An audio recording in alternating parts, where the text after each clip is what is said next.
What's popping my pimples? Welcome back to the Great Wallace of China. Game journalism, one of the most respected art forms next to body painting and Kirkification.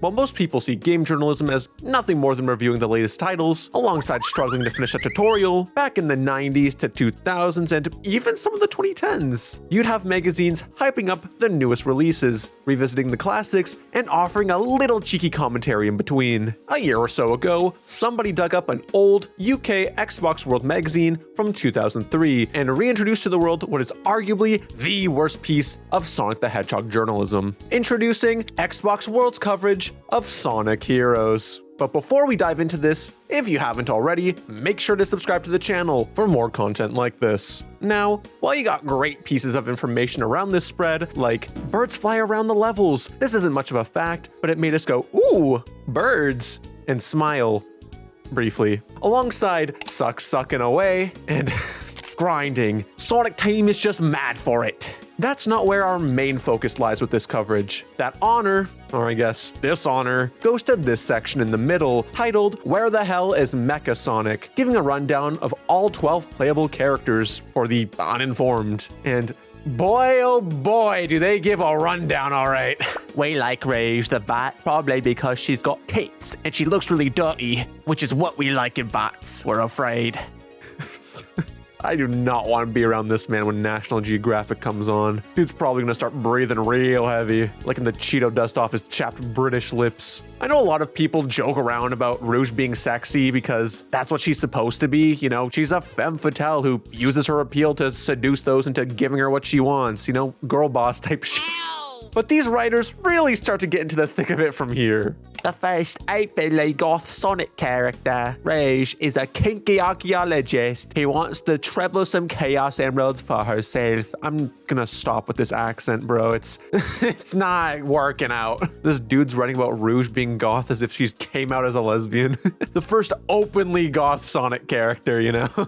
Also, I don't think I've ever looked at Rouge and thought, that's a goth girl. She just dresses like a baddie. I don't know what to tell you. Also, a kinky archaeologist? Brother, she steals jewelry and hunts for treasure. She doesn't care about history. She just wants things that are shiny and worth money. But okay, she wants those troublesome Chaos Emeralds for herself. What else does this article have to add? Probably to put in her genital piercings, the minx. Oh my goodness. This feels like I'm reading a Rule 34 comment section, not a video game magazine. Also adding the minx, like, okay, I said I was gonna do the whatever accent that was again, but the minx.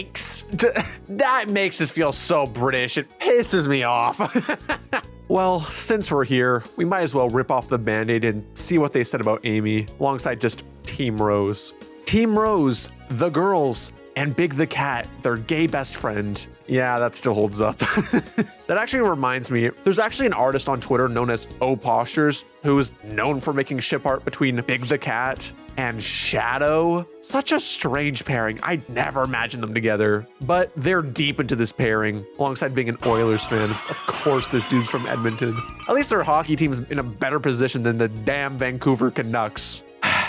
Anyways, Amy Rose, Sonic's girlfriend. History doesn't record if they've had sex or not, but we reckon they probably have. Amy was 12 years old at this point. This isn't just some, oh, they said her age many games ago to be 12. Like, the manual in Sonic Heroes states she is a 12-year-old. What are these game journalists doing, man? This is a crazy way to cover a game that's rated E for everyone. We prefer Cream the Rabbit nowadays. It's an ear thing. But a few years ago, Amy was as good as it got for bizarre cartoon character sex fantasies. They're children, bro! Why are we writing about freaking it to Amy Rose and Cream the Rabbit in an Xbox magazine? Jail! Not that we ever did that, you realize.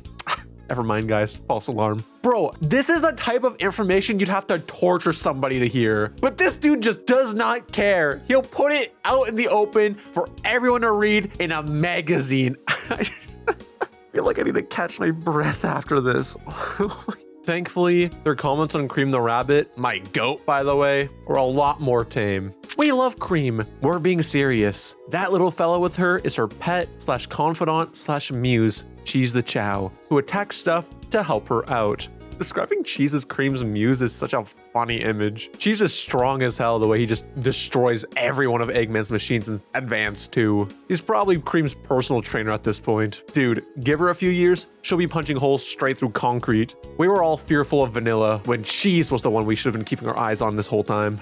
She's the best new Sonic character since Tails. She makes us want to cry, and we don't know why.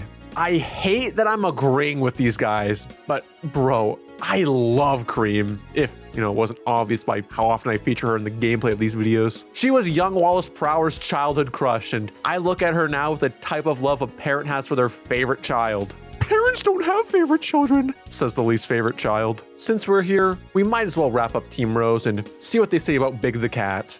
We think Amy and Cream just keep them in their team to carry their bags or make them look thin. That's so mean. Oh, poor Big. You deserve a lot of the slander you've gotten, but not like this, man. He's just a stupid cat who they say likes fishing, but he doesn't really, because he's just made up, unlike all the other Sonic characters who are real. The writers stopped taking their antipsychotics. This is all making a lot more sense now. I apologize. I was not familiar with your situation. No one likes you, Big. Go home and leave us in peace. This is some next level hating for what could essentially be Barney's dopier successor. He's there to protect the girls and the gays, ally. He enjoys fishing and being a bit of a bum, but he isn't harming anyone. Leave Big alone! However, if you thought this dude's hatred of Big was a lot, his hatred for the Chaotix blows that out of the water. Chaotix was rubbish. The characters in it were rubbish. It even appeared on Sega's most rubbish and poorly supported console, the 32X Mega Drive upgrade. A right disaster all around. Listen, the Chaotix game was not good. The 32X was not good. But damn, let the boys breathe a little. They deserve some sort of redemption. No. Vector the Crocodile is rubbish too. Look at how stupid he looks. Vector's a stupid name and nothing called Vector ever went on to be a success. My man, you're literally using Vector graphics to make this damn magazine. Shout out graphic design. Also, wasn't there a Vector cereal? There is, bro. May 1999. So nice try, Johnny English, but you just got corrected twice. See how he's got an attitude? He looks like a character created as a cheap Sonic copy. Vector literally predates Tails and Knuckles. Put some respect on this detective's name. And those headphones on a crocodile? Bro, he's mogging on your dusty ass. He's bumping some Sade while he hunts for hermit crabs. What are you listening to on your Ergo One headphones? Creed? Okay, to be fair, One Last Breath does go kind of hard in a divorced dad type of way, so I'll let it slide.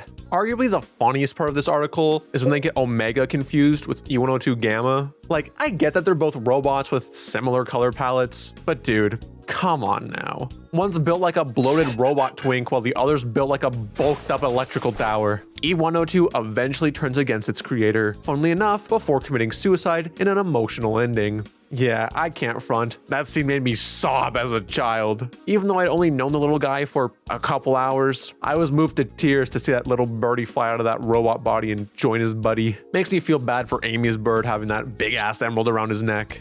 No chiropractor could fix that little birdie's messed up spine after that. Actually, turns out he/she/it actually lived. All those tears we shed were in vain. Well, good news for you, my man. He's still dead as hell. Put those tears back where they belong. Isn't it crazy that everybody caught a stray in this except like Team Sonic? The worst they get is the comment about Miles having 2 arse holes because he's got 2 tails. I'm so tired, man. What are your thoughts on this magazine? Was it truly the worst coverage of Sonic? Let me know in the comments below. Shout out to my patrons who make videos like this possible, and thank you for watching. Okay, bye.